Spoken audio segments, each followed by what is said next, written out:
Hello and welcome to another Talking Shop with Covering Climate Now. I'm Mark Hertzgaard, the Executive Director of Covering Climate Now and the Environment Correspondent at The Nation magazine, which co-founded Covering Climate Now with the Columbia Journalism Review last year. The subject of today's Talking Shop: what's next for climate reporting at the end of 2020? Our panelists include top journalists at Time magazine, Reuters, and National Public Radio. We'll be discussing what stories we should be paying attention to, how we might cover them, and what we can learn from the developments of this past year, a year like no other. For those who don't know, Covering Climate Now is a global consortium of more than 450 news outlets from around the world, working to improve news coverage of the defining story of our time. We're organized by journalists for journalists, and we're here to help one another do a better job of reporting this story. All bona fide news outlets are invited to join Covering Climate Now. It doesn't cost anything. There's no editorial line to follow except respect for science. You can visit coveringclimatenow.org for more information and to sign up for our weekly newsletter, The Climate Beat. So in today's Talking Shop, we'll be talking about the end of the Trump presidency and the arrival of the Biden administration, what role climate played in the 2020 US elections, the emergence of young people, especially climate and social activists, social justice activists as an electoral force, and where the climate movement's vision of a Green New Deal goes from here. On the international front, we'll be talking about the Paris Climate Agreement, especially some big news reported just a few hours ago by Covering Climate Now and our partners at CBS News, The Times of India, and El País, and The Nation. With the encouragement, and here's that news, with the encouragement of UN Secretary General Antonio Guterres, the world's biggest climate polluters have now pledged to eliminate greenhouse gas emissions fast enough to limit global temperature rise to 2.1 degrees C. That's tantalizingly close to the 1.5 to 2 degrees temperature goal that the Paris Agreement set out 5 years ago. So we'll be talking more about that in a moment. But first, let me introduce our terrific panelists and outline the format. I'll question each one of them in turn for a few minutes, and then we'll turn to your questions. We've already received lots of questions in the RSVPs, and you can add more of them in the chat box. So please feel free to do that as we go along. And you should tweet, if you wish, throughout this session using @CoveringClimate and the hashtag #CCNow. And now, I hope you'll give a very warm virtual welcome to our splendid colleagues who are joining me today. Justin Worland, the climate correspondent for Time magazine, Neela Banerjee, who is the climate editor at National Public Radio, and Matthew Green, the climate correspondent for Reuters. We're going to begin with Justin Worland at Time. Justin, you wrote in a spectacular special issue back in July that 2020 would be the year that humanity either took the last exit ramp or went soaring over the cliff of climate apocalypse. Since you wrote that piece, the man who more than anyone was speeding us towards that cliff has lost his re-election bid. And the question now is whether humanity can successfully steer onto that exit ramp. Seems to me a huge story filled with drama that touches every beat in every newsroom. So my question to you is, what should journalists be doing now to illuminate that drama for our audiences? And how do we go about telling that story when it's really is part of every beat in every newsroom?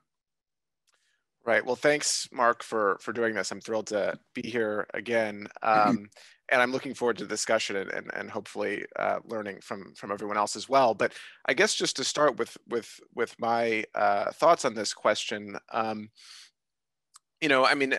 as you say, this is a story that really is going to be much greater than the climate story as it's been covered thus far. So I think that one of the challenges is, as a climate correspondent, I'm thinking about a lot of different ways in which climate intersects with different issues, but it can't be on me alone at a news organization to hold up all of the climate stories that are happening.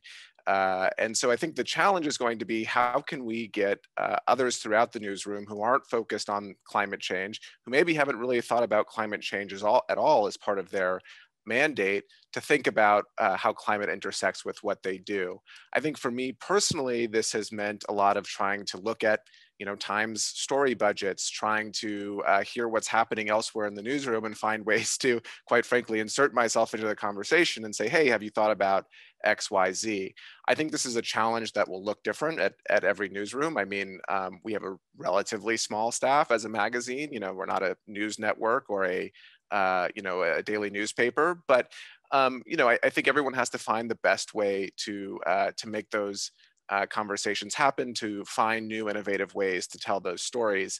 I would just, say the way I've thought about this for the last few years, the last year in particular, is just thinking about what stories are in the news and telling those stories in a way that is a climate story. So repackaging a story about say COVID and reopening schools, and talking about the challenges to reopening a school after a natural disaster or climate-related disaster, finding new ways to hook on to the things that people are talking about and tell them in ways that connect with climate.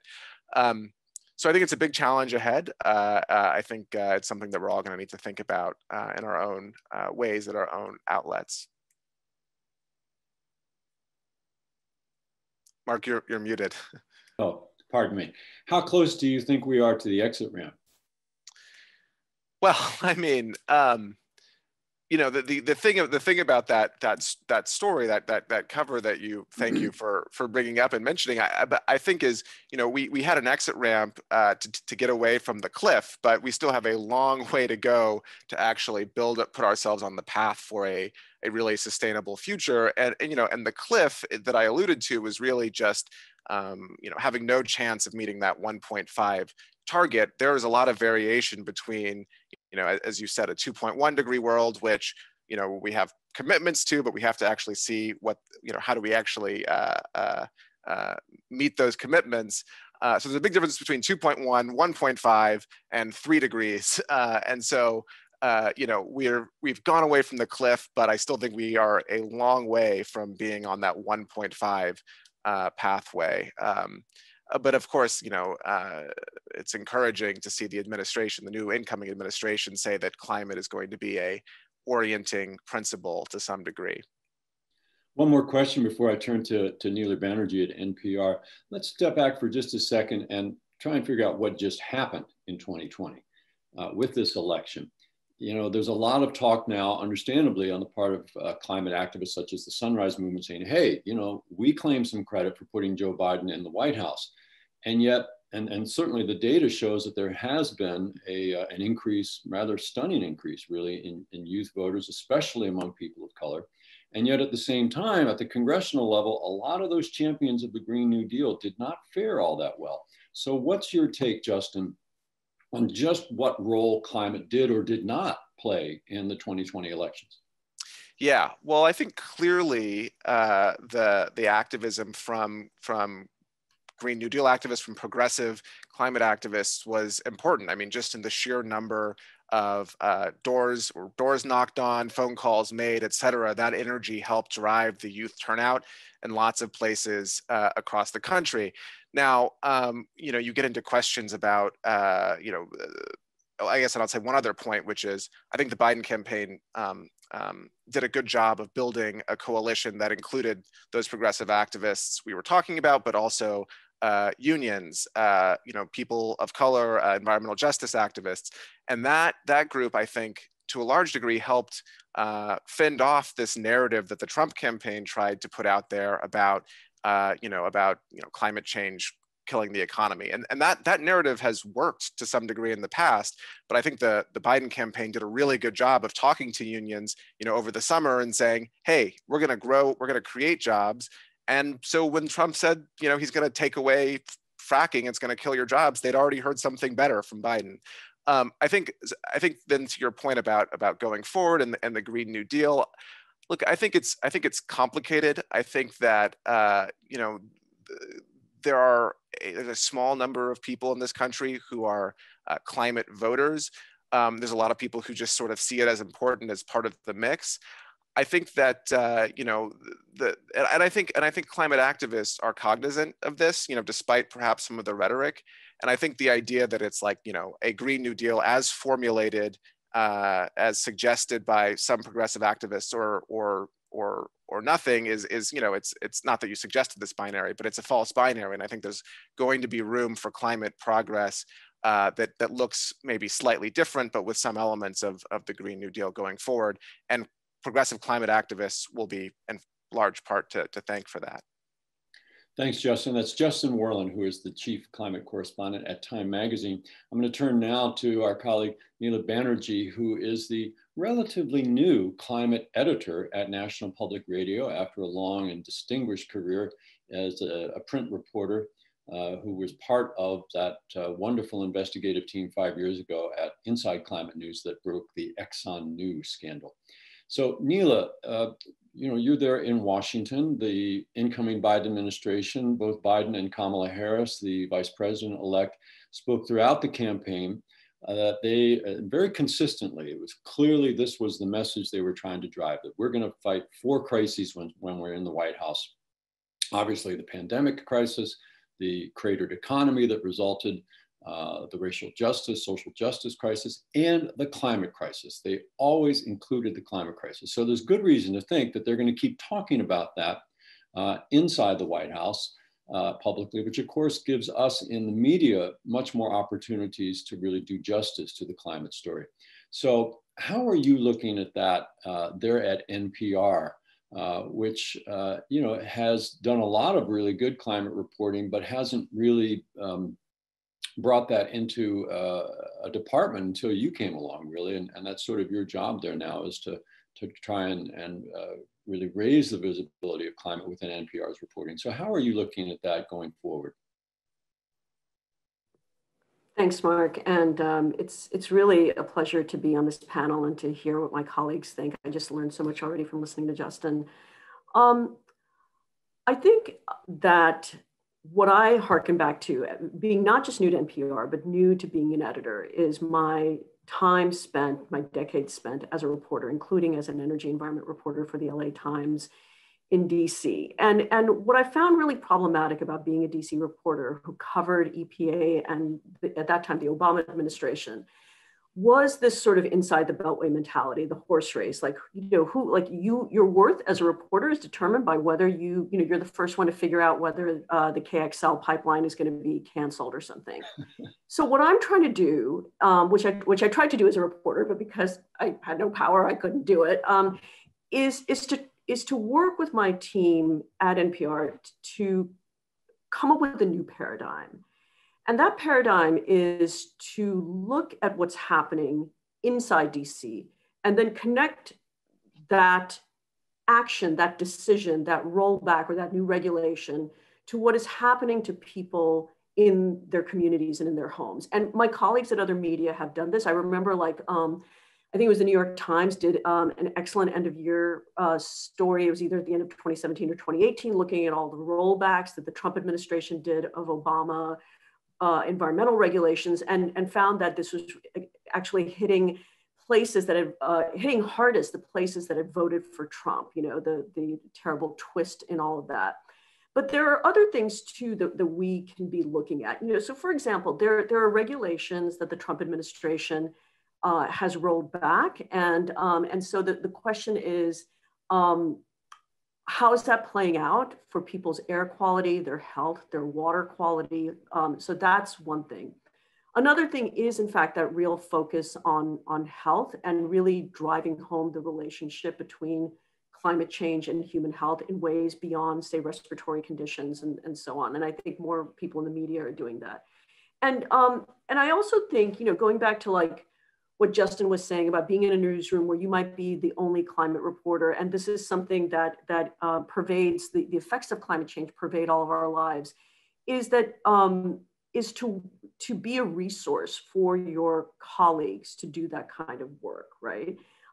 So for example, one of the things that we've done at NPR is I worked very closely with Jennifer Ludden, who is the energy environment editor on the national desk. And Jennifer came up with, and you know, I am, some of the climate team helped her. She came up with a guidance document, right, for how newscasts should be talking about climate. There's a hurricane, right? So how would you talk about the effect climate change has had on our hurricane season this year, or on the fact that a hurricane is stalled or rapidly intensified? it's a cheat sheet and it's enormously useful for people, regardless of what medium you work in. That was one thing. The other thing too that we're doing to get to, to penetrate people's thinking about climate is we're holding a brown bag at NPR where we're going to be answering very basic questions about climate. So, Justin by himself or as part of a team could do that. And that's another thing. And finally, I think so that you get out of the Beltway, the onus seems to always fall back on us as reporters. And I say us because I've been away from being a reporter only a few months. So my mindset is still with reporters that, we somehow have to convince editors that this is important. And I'm sorry, but if you're an editor and you're on this call and you don't realize how important this is, well, shame on you, really shame on you. You are like, this is the story. And if you are not working your butt off to go to your Washington desk, to go to your national desk, to go to your science and health desks and say, how can we help you? This is the story of our generation. For example, somebody who covers, like say, housing and urban development, what's going on with climate change and both people living through extreme heat and flooding, and and you're covering HUD, right? Maybe you don't know that stuff on your own, but you can work with your colleague who knows about climate change. What if you're a national security reporter, right? The nexus of national security and climate change is crucial. And if you're not working on it, then somebody else is going to eat your lunch on that. And your editors need to know this. And if your editors don't know that, then find a way to get a rabbi to get that editor to think about these things. So it's both, that's kind of like an inside Washington thing, but it's also the fact that that it's not just about regulations. It's about how people's lives are affected. I'll stop there, but there's a bunch of other ideas too. Neela, I'm so happy to hear you saying this. Of course, this is what Covering Climate Now has been saying from the beginning, that the climate story is the defining story of our time. It overarches everything, it interweaves with everything, and it's part of every beat in every newsroom.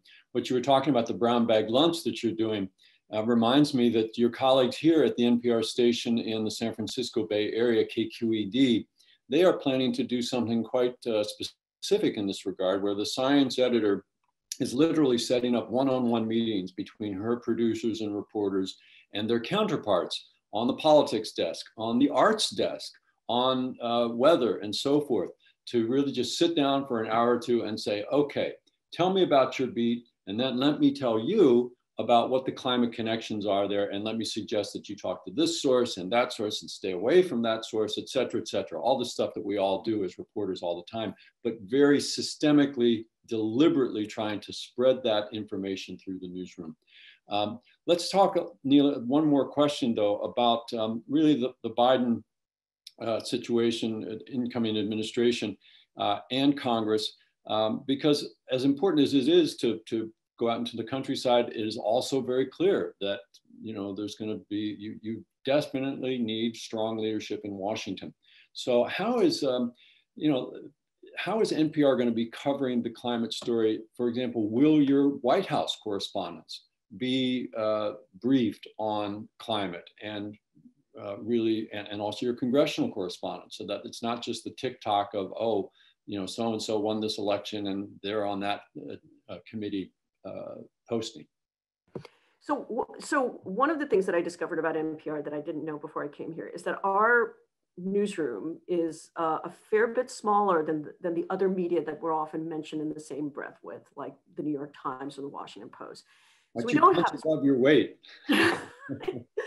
and so we don't have as many people. So what we're doing right now, for example, is that the climate team is working with the White House team to cover this waterfront, right? Like we're working with our sources, they're working theirs, we're communicating with each other about who's in the running to run EPA or to have this climate boss job. What are the implications? What's the situation that he or she is going to inherit? So there's that.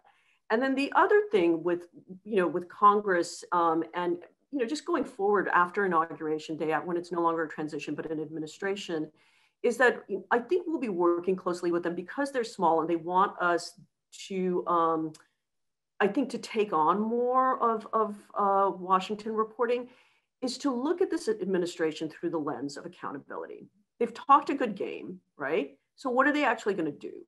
And I would urge all my colleagues on this call, do not take your foot off that pedal. Like, this administration has to be held accountable in the same way that you held the Trump administration accountable.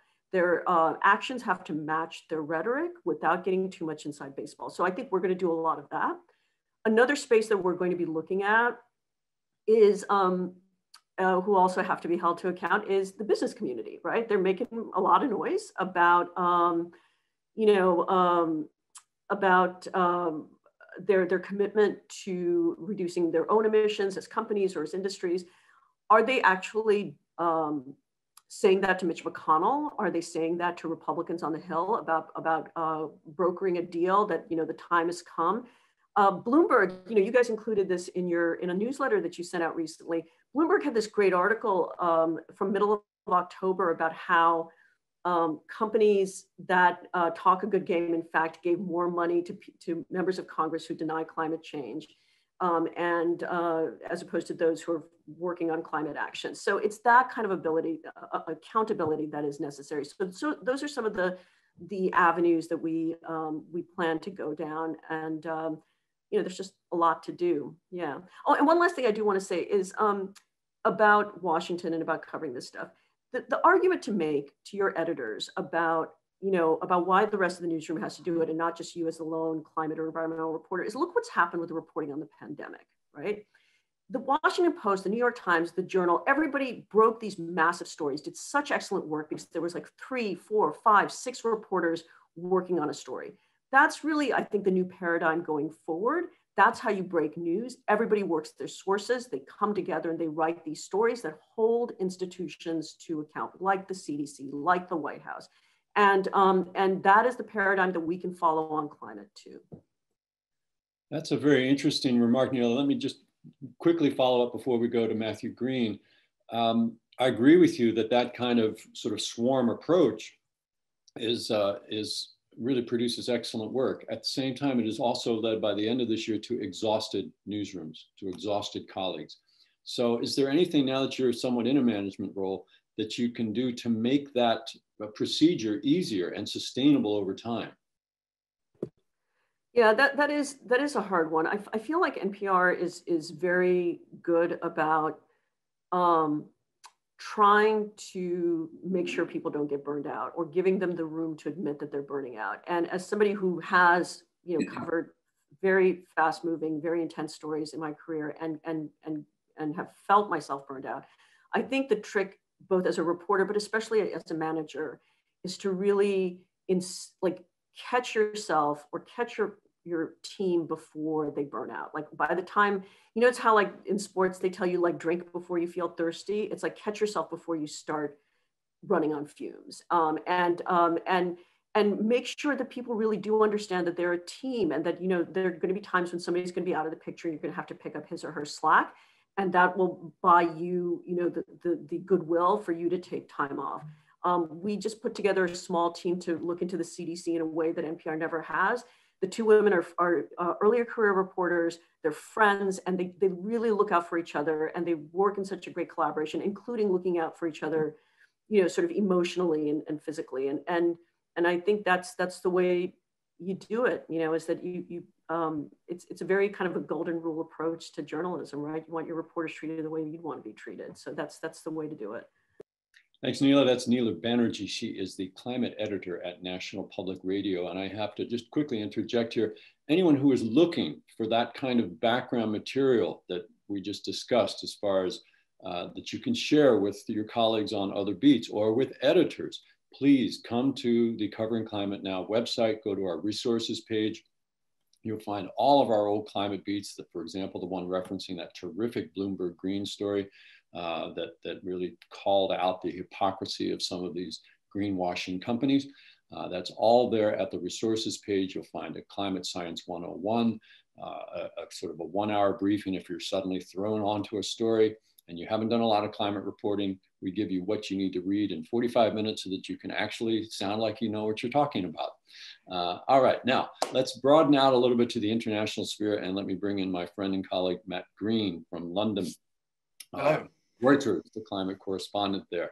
And Matt, let's talk on the international level. Let's talk a little bit about this Paris story that Covering Climate Now just broke this morning, which appeared in CBS News, in the Times of India, in El País, and in the Nation magazine. It was based on an interview with the Secretary General, where he talked about this rather remarkable grand coalition that he and the rest of the UN have built leading up to the 5th anniversary of the Paris Accords, which of course is this week. And what was striking to me about this story is that the UN has pulled together all the biggest emitters and has gotten them to agree to basically to a net zero. We're going to completely decarbonize our economies by 2050. And new data came out just yesterday that we were able to put into the story from this organization that everyone should be aware of, Climate Tracker, I think also based in London, that said that if all of these pledges are met by China, by the US, by the EU, by Japan to decarbonize by 2050, that we could see temperatures on the planet limited to 2.1 degrees C. That's still too high, but as someone who was there in Paris in 2015 and has followed these negotiations for many years, it is astonishing. I mean, right now we're on a track to 3 to 5 degrees of temperature rise, and that's down to 2.1, and we need to get it to 1.5, but it's a major, major advance. So it seems to me, Matt, one of the big things for us as reporters going forward, and Justin mentioned this earlier, is we've got to look and see, okay, it's one thing to promise, it's another thing to deliver, and to look at these pledges and to say, okay, does that pledge, is it matched by real policies and strategies that will get us there? So at Reuters, one of the biggest news organizations in the world, and you've done a lot of business reporting, how are you looking at sort of that massive story? How do we get our arms around it? It's just such a pleasure to be having this conversation, Mark, with colleagues from all over the world. I just wanted to name that before I say anything else. I learned so much from Justin's clarity of analysis, and Neela, I loved your call to arms. It was fantastic. And thanks for everyone as well for joining us. It feels like we have a real community here. So thank you. You're right, Mark. I mean, we are in this extraordinary moment, aren't we? We suddenly had dominoes falling. In Asia, we saw China, then Japan, South Korea coming out with these net zero announcements, which very few people in the climate world had anticipated even a few months before. We've seen the result of the US election. There's a lot of moving pieces in Europe. Suddenly, the climate chessboard looks very different from how we would have imagined it maybe a year ago. And a big part of our job at Reuters is trying to keep track of that. And that goes back to what we were talking about earlier. There's obviously those of us who are dedicated to climate, and I'm certainly not alone. I have Kate Abnett, energy reporter, climate reporter in Brussels, Valerie Volkovici in Washington, does a lot on climate.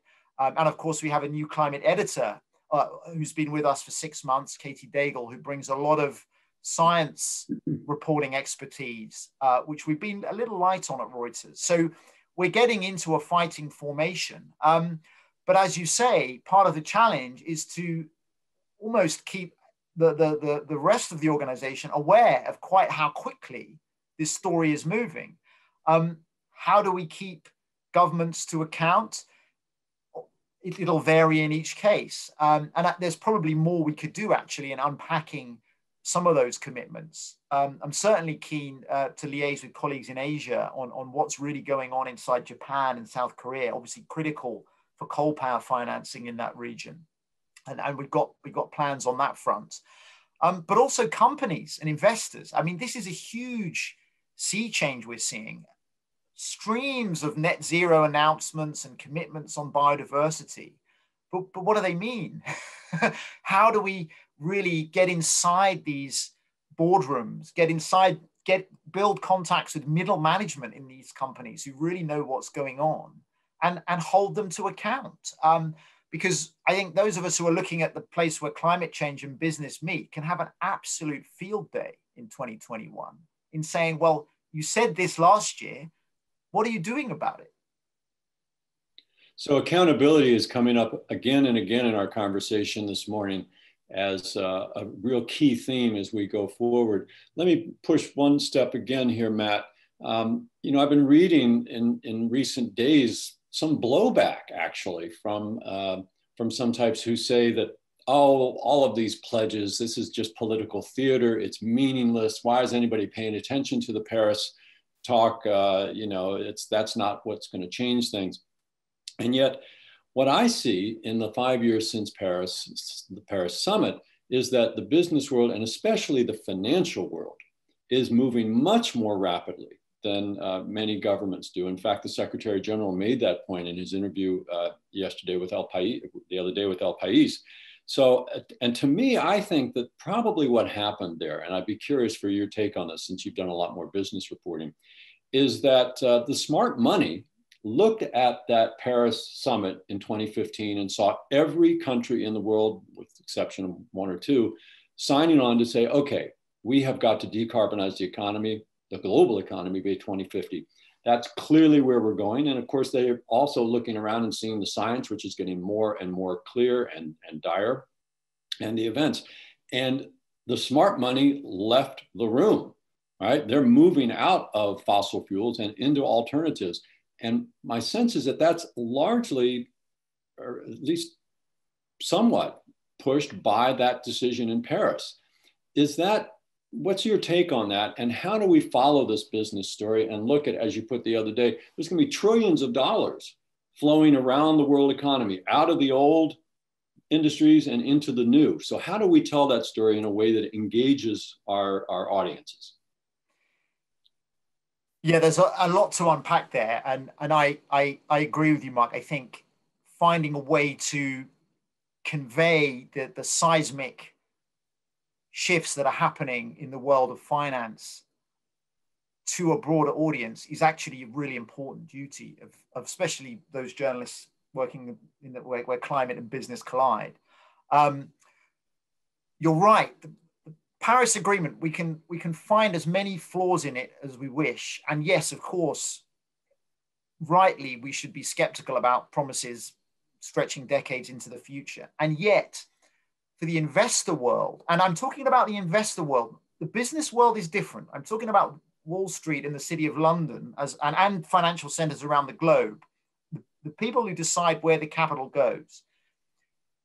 That is where the realization has really started to sink in that everything is going to change in this coming decade. We are now entering the most disruptive decade probably in the history of human civilization. I don't think that's any kind of hyperbole. I mean, I was reflecting as we started, imagine if we'd been having this conversation a year ago, we would have been setting out our agendas for coverage in 2020 with this invisible tsunami heading towards us. I mean, who knows what we're going to face next year?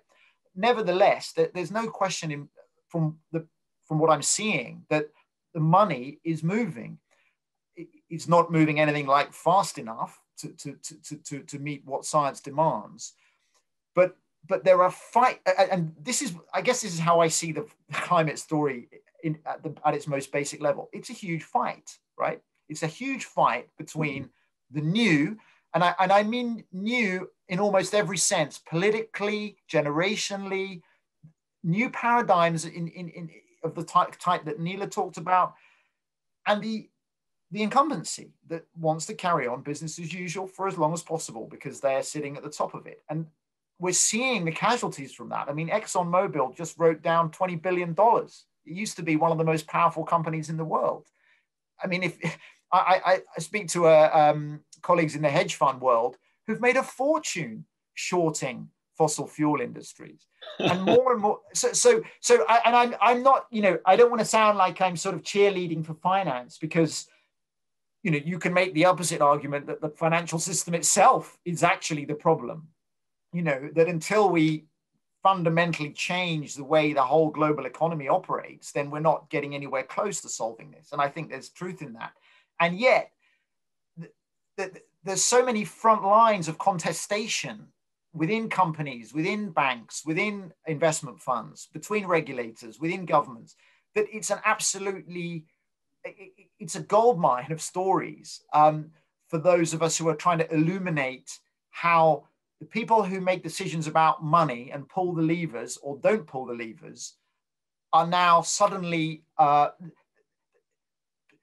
put it this way.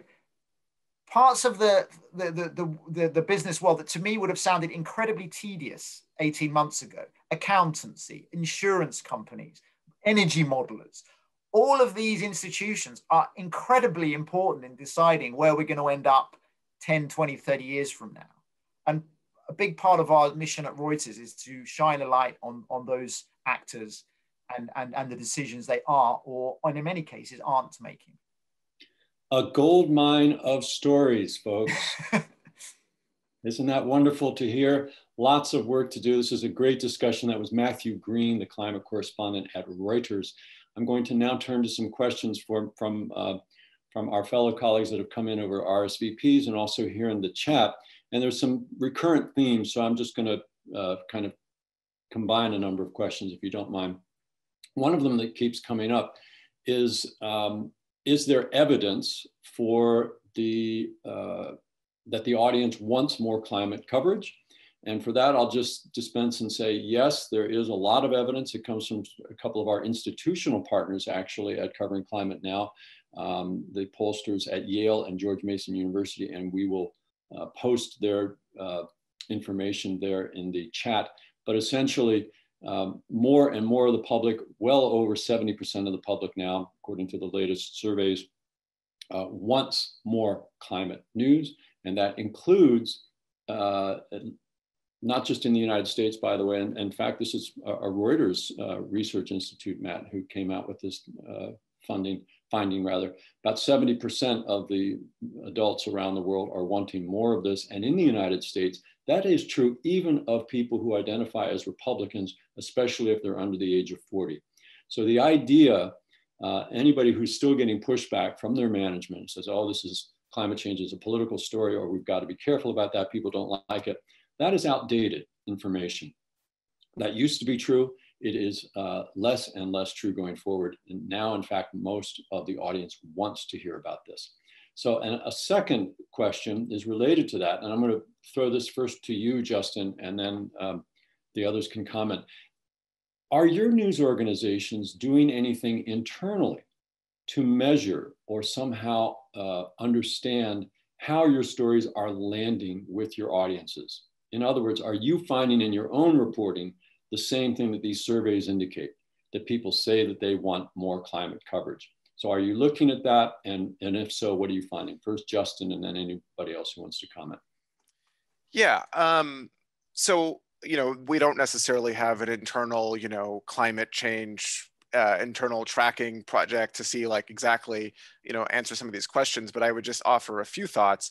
I mean, one, you can just look at readership, right? Which, you know, that doesn't necessarily drive all of our editorial decisions about what we'll cover. But to your point, Mark, it's a total myth that people don't want climate stories. It's also a total myth that they're, you know, that they don't want sophisticated climate stories, that they only, you know, want to hear, oftentimes you hear this idea, oh, they don't want to hear about the problem, they just want to hear about solutions, or they don't want to hear, you know, depressing things, or they only want to, whatever. All of this stuff, I personally think is sort of nonsense. People want smart climate stories.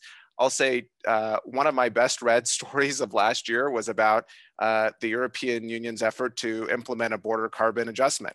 Now, if you had said that to a you know, fascinating. If you know now let me pitch that one. Well, right, and you say that to a social media person or somebody who works in SEO, and you say, you know, do you think this is gonna, you know, is gonna light up on social or go viral? And they would say absolutely not. But there is an appetite for smart stories, and I think the way that people should go about thinking about that is not like, how can we you know, grab people with like a clickbaity thing, but how do we do smart journalism? The second point I would just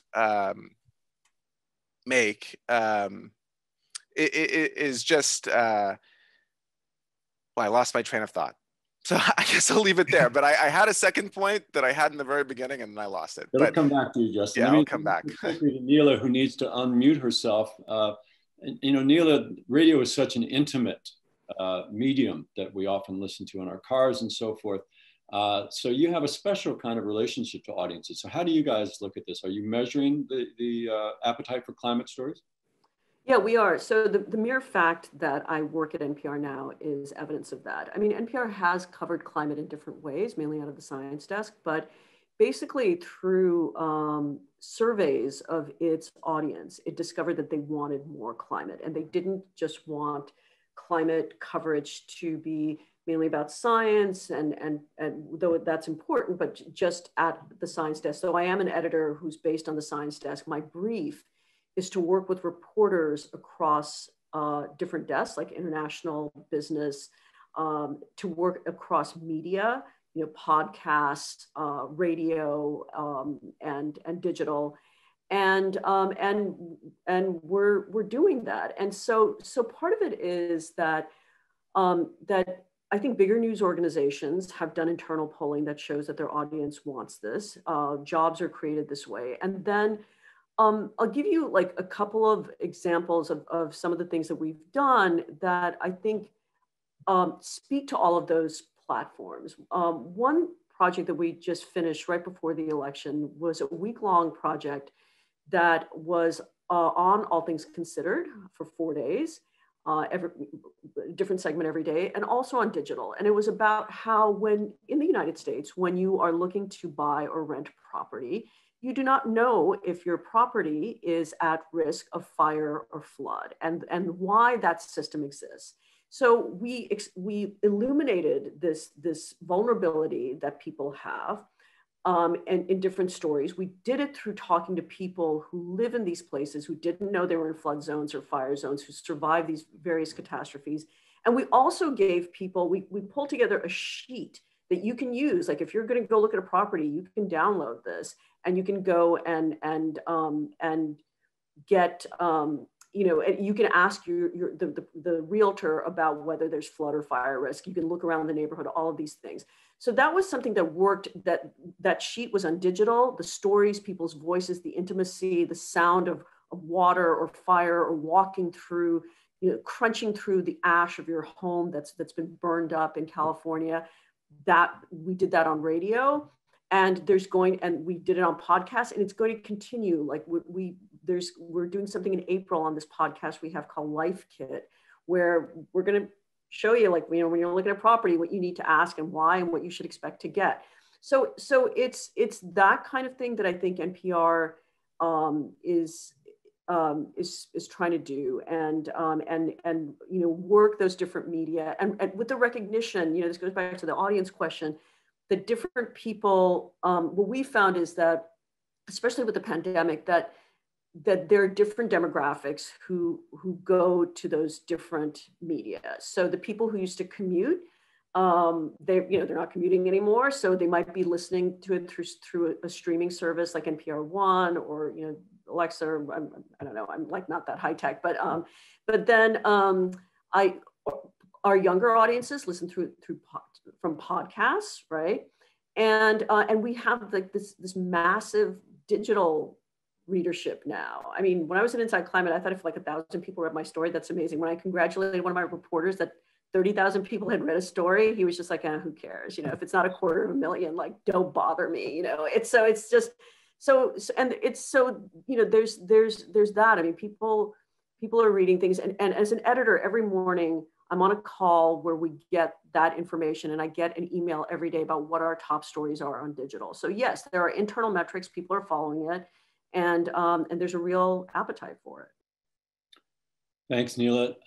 Here's a question from one of our colleagues at the Philadelphia Inquirer, and I'll confess that I'm giving this question pride of place because the Philadelphia Inquirer was the very first news organization to sign on to join Covering Climate Now, after The Nation magazine and Columbia Journalism Review co-founded it in partnership with The Guardian and WNYC. Philadelphia Inquirer signed up first. And here's a very smart question from someone who works on their opinion desk. How do we avoid both sides-ism going forward on the story, especially, she asks, in regards to the energy industry? Matt, do you want to jump on that one? Unmute yourself first, please. Yeah, that's an excellent question.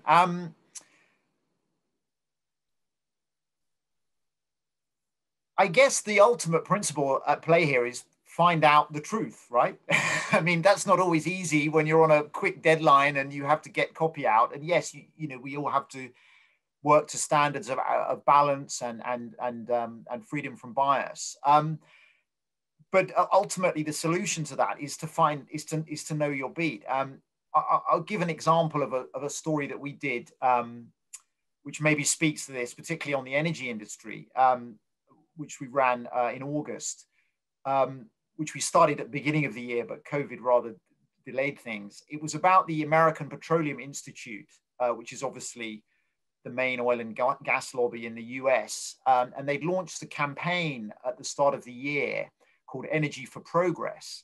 And myself and a colleague in London were watching the video of this campaign, and our jaws were slowly dropping open, because it barefaced describes natural gas as a clean source of energy. And we'd seen just a few weeks earlier advertising regulators in the UK rapping oil companies on the knuckles for trying to portray natural gas as a low carbon fuel. So, of course, the API will say gas is clean. Well, it's not clean.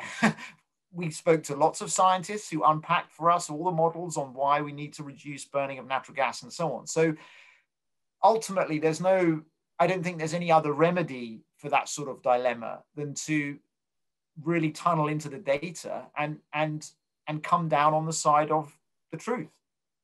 Matt, one follow-up there. Of course, this question came from an opinion editor, which that's a little bit different challenge, right? So how does an opinion editor, when you're deciding, okay, do I give API a platform to make false claims or not? Yeah, I think, certainly in our story, we had the voice of API explaining their rationale, but I think we left the reader in no doubt that the scientific consensus took a different view. We're slightly different in Reuters in that we don't have an opinion page in the same way that some newspapers do. When I was at the New York Times, I remember like opinion writers would come to me as an energy reporter because this is something that Matt and Justin that you cover every day, so you have that knowledge. What Matt just said is something that an opinion writer can lean on and say, hey, I'm getting this. I want to weigh in on this. This is interesting. I just don't want to get spun by either side. So help me out here. And I think that that's what the beat reporters do, right? They can give it to you straight, and they can say, what's real and what's not. So for example, like one of the interesting things that's going on right now is this whole discussion about the Arctic refuge and Trump giving leases there. One story that I think is so interesting that nobody's really done recently is about, what is this whole thing about the Arctic refuge? This has been going on for decades. Like, how much oil is there? What does the science say about the oil deposits that are there, getting it out safely and dealing with spills in an Arctic situation, right? And because I see people kind of reporting on it as if this is, drilling in Oklahoma, and it's not. And so, so there's stories that can be done that look at something, and it's not opinion, it's just bringing science and your expertise to bear, your expertise as a journalist to bear, because you're asking the right questions of a story that maybe other people aren't. Let me take another question here. Covering Climate Now is very proudly an international organization. About 2/3 of our newsrooms are here in the US and about 1/3 overseas. So here's a question that kind of bridges that. It comes from an American who says that, so many climate stories are happening outside of the United States, and yet it's often very hard to get American audiences to care about things that happen outside the border of the United States. So the question for you all is, how do we do stories, how do American reporters specifically do stories about global events related to climate change that Americans should care about, but don't always care about? Do we always have to bring it back to an American context, a US context, or are there ways to get around that? Justin, you want to try that one first? Yeah, I would say, I mean, certainly you don't have to from a journalistic perspective, but I think it's often useful and interesting and informative. I mean, pretty much this is, you know, you're talking about a global issue, there is going to be a global tie-in. And I would just offer, you know, a few examples. I mean, one, I alluded earlier to, you know, a story I did about COVID and reopening schools and connecting that with reopening schools after a climate related disaster. And what's really fascinating to me is the way in which a lot of, I mean, of course, completely different development situations, but the way in which a lot of the challenges that are being faced in the developing world are challenges that we're going to face here later because we have the resources to protect against it. So drawing that connection, I think, is hugely important. I think you look at policies like, you know, I talked about the EU border carbon adjustment. What does that mean for U.S. industry? That's a huge question. I just did a story about the just transition in Poland and what they're doing to help coal workers. Does that have implications for what happens in West Virginia? That was the third section of my story. I just think that pretty much every story has something that could be related back to a US audience. And I think not necessary to do, but I think if you work for a US publication, there's probably a lot you can teach your audience about these things that help them draw connections and understand how we're all connected together. And what I hear you saying is that that actually improves the journalism. It doesn't detract. Totally. I mean, right. It's like, it's not necessary, but it's just good to do because it makes it a better story. Yeah. Here's a question that's a little more Washington focused. So maybe Neela, you want to try this one first. It comes from a reporter who says, you know, we're already seeing a lot of pushback from sort of the climate activist world against the so-called establishment figures who are being named to the Biden administration. So, and who are saying that they're not going to be strong enough climate advocates. And the question says, we are in a climate emergency, but Republicans are not going anywhere. So how do reporters decide what is a reasonable versus an unreasonable demand in a policy discussion? In other words, as we're covering stories, how do we decide which critiques of an incoming administration or congressional figures are really worth journalistic attention and which are not? Neela, do you want to jump on that? Yeah, that's a really hard one, and I feel like we are grappling with it on a case by case basis, because, you know, we sort of scoff at Washington, but the problem, or what happens inside the Beltway, but the problem is that you know, for the Democrats, they do have to please a somewhat fractious coalition with differing views, or else, you know, they could lose the House in 2022, right? So, and that means that climate and so many other things is, you know, would be dead in the water. So, you know, so when, for example, Sunrise, who did a story? I read it, I think it was maybe Juliet Alperin at the Post did a story where they were talking, somebody did a story I read last night about how, you know, there was a pushback by Sunrise and others about Cedric Richmond being named to a White House position and some others. But they haven't said, you know, they've protested this, but they haven't said we are going to, like, you know, activate against this and somehow we bring our members to you know, be out in the streets protesting this stuff. So part of it, I think, is what various groups have to do to continue their narrative and to stay. You know, they're gonna make their voices heard and say this is not right, and they want it registered.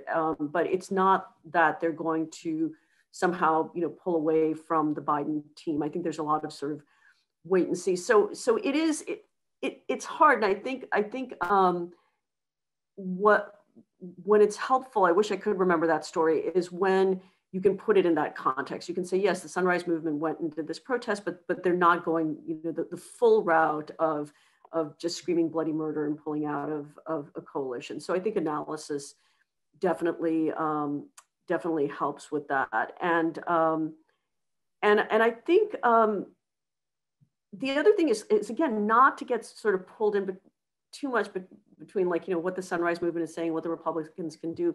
Who exactly, what can be done, right? Who are the Republicans who are coming up with, you know, certain things on energy efficiency, what is business doing to push along Republicans on matters, if they're that on programs that would lead to greenhouse gas reductions? And if they're not doing anything, why aren't they doing anything? So those are all stories that can be done that aren't just like, about internal fights in Washington.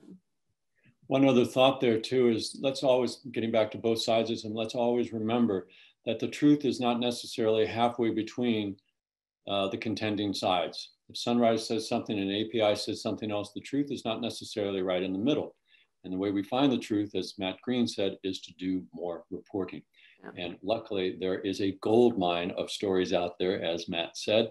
And we are so proud here at Covering Climate Now to be able to be hosting these kinds of conversations to help all of us as journalists do a better job of going out and getting those stories and telling them to our audiences in a way that they will get it, as Bill Moyers said when he introduced the Covering Climate Now project a year and a half ago at Columbia University.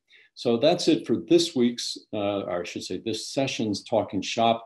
I want to give my great personal thanks and appreciation to my splendid colleagues here, Justin Moreland at Time Magazine, Neela Banerjee at NPR, and Matt Green at Reuters. We will have more of these Talking Shops going forward. Send us your ideas for what topics you'd like us to discuss. And in the meantime, we are always at your disposal for any questions that you have on sources or background or what have you. That's what Covering Climate Now is here to do, to help all of us as journalists do a better job on the story of our time. So please go to the website coveringclimatenow.org. If you're not already a member, you can sign up there and we will be very glad to have you. And I also will put in one last plug. Do have a look at the stories that Covering Climate Now just broke today about how the world may actually be within reach of the Paris Agreement climate goals. And of course, they have to be followed up, and that's our job to hold them accountable. That was a big theme from today, accountability. So thank you again for being with us here at Covering Climate Now. I'm Mark Hertzgaard, the Executive Director at Covering Climate Now, and we wish you all a very pleasant day.